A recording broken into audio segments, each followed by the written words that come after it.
When it comes to football games, it doesn't get more high quality than this. Man City against Real Madrid. There are some big talking points from a game that ultimately ended, it didn't end 0-0, ended 3-3. It was an absolute barnstormer. But going into this game, it is a clean slate. What did you get from that first game? Because, I mean, the script, you're thinking, is it going to take a bit of time to kind of understand the flow of the game? 2 minutes in, Bernardo Silva just curls on in the bottom left-hand corner.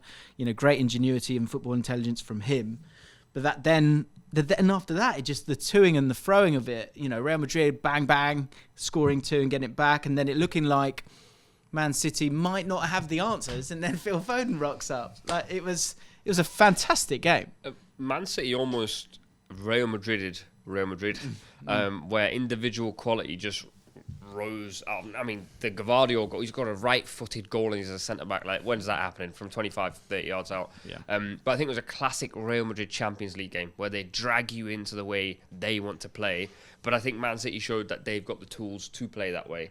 Now at the Etihad, I think the script completely changes because City will dictate. And I actually think it suits both teams this way. Yeah. There's the first really was like a slobber knock of a quality. I think the Valverde goal summed it up for me. The ball's on the left-hand side with Vinicius, and you're thinking cross it into the box like any normal winger would. Yeah, and again, Vinicius Jr., 9 times out of 10, attacks the fullback there. Yeah, But he exactly. already knew, didn't he? And he, for whatever reason, decides to pick out Valverde on a volley. It's so non-normal, but they do that repeatedly. I think there's a few... Don't you think that all of that is just signs of quality? Like Gvardiol, you got a left-footed centre-back who's playing left-back but kind of in midfield and smashing one in with his right foot. And then that goal as well. The sort of... the mental warfare in terms of knowing what each other want to do and trying... The chess match of it, I thought, was fascinating. Yeah, I think the one thing I would say about Carlo Ancelotti in the first leg was I don't think his changes were great. I think he brought on Joselu when they had a bit of control in the game. I always feel you should keep your...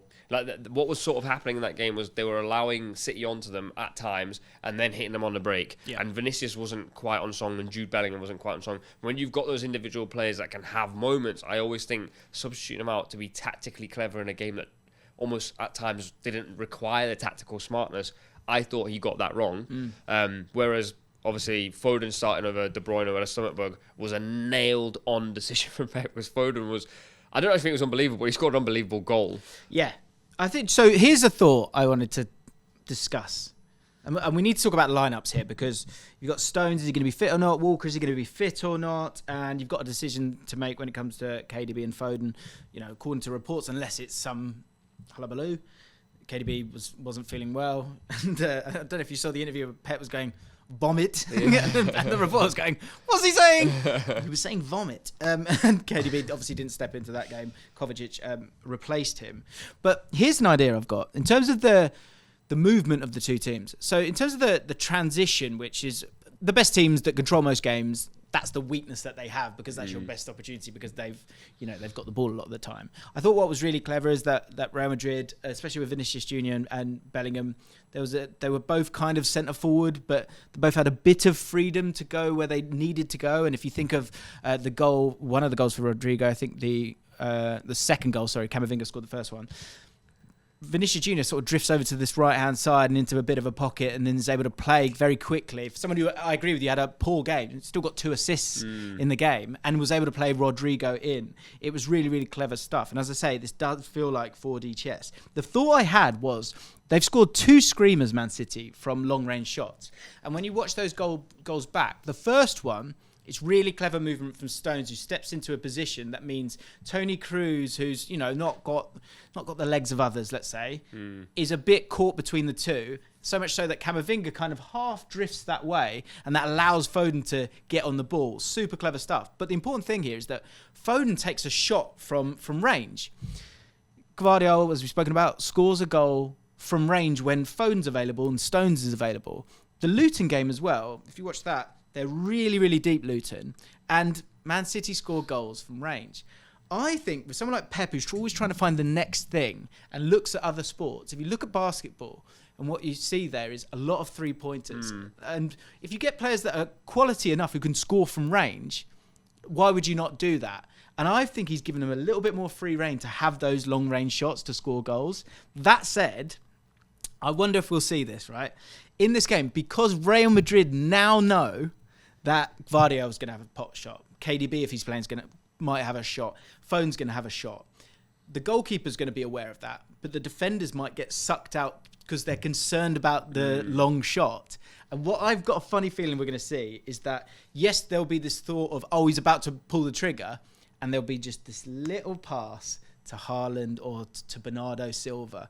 I think that might be how Man City get a goal in this game. Does that make sense? Yeah, when you were talking about the theory, like, I think last season Pep Guardiola learnt this in the Champions League. So if you think about De Bruyne's long-range strike against Madrid, that game I was watching the whole game going, someone just shoot. Like, you've got the ammunition. Rodri in the final, I think it was, had a strike from long. I think last season he sort of said, hold on a minute, Rodri's the only guy who shoots from like far out because I let him do whatever he wants. But I've actually got 4 or 5 of these other world-class players, who can all do the same.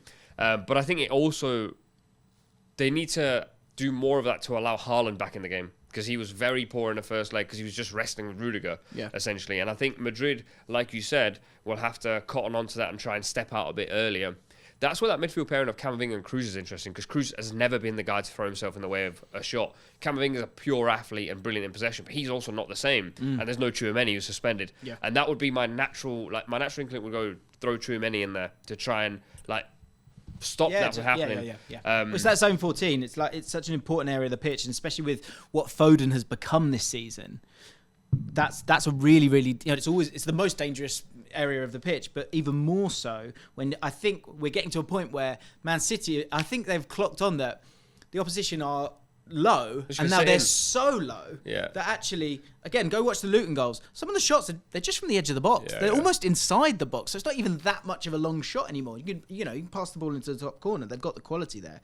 In terms of the lineups, with KDB being available, obviously rotation at the weekend, do you put KDB and Foden together? I was going to ask you the same question, because they're at home, so they have to chase this game down. It's 3-3.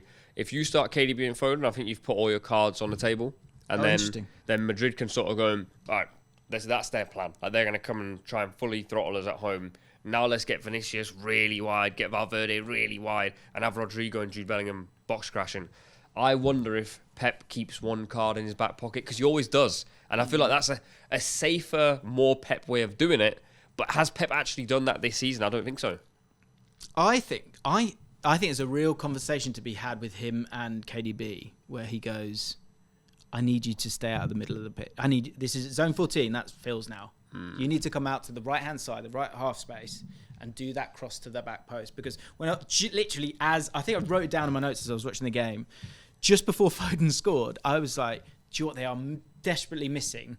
That curled pass from Kevin De Bruyne to the back post, and Haaland being dominant at that back post as an option for them. And again, if you think of the goals and the XG of the game, for Real Madrid, from the XG point of view, you'd be like, we're pretty happy with what happened there. Yeah. But you score 2 screamers, and it obviously makes the scoreline very, very different. So I wonder if there's one where Kevin De Bruyne, dare I say it, stays out the way, but it allows you to use the best parts of him, which is, I think, his crossing ability and his vision. When you start that lineup, are you saying back 4 of Walker, Diaz, Stones if he's fit, Gvardiol, Rodri, Bernardo probably next to him as a deeper? I think you pick this. I think if you can play Stones, you take Kovacic out, and it's a triangle where Stones steps forward like he normally does. Then what do you start? De Bruyne through the middle, Foden off the right, but just get them to switch in game.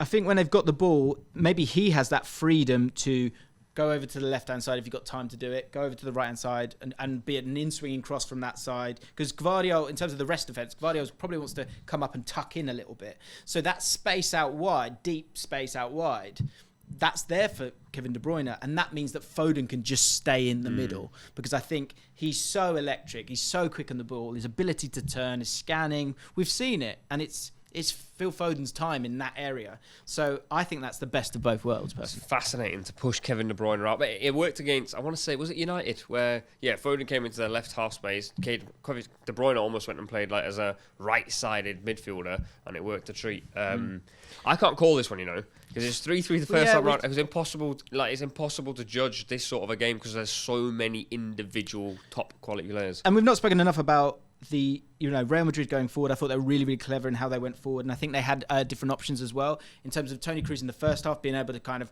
hurt teams on the counter attack with his passing and his long passing, which I know it was an iffy, weird goal the Camavinga won, but it comes from an initial long pass from him. And then in the second half, a player that you won't talk about in many previews, but Modric will come on.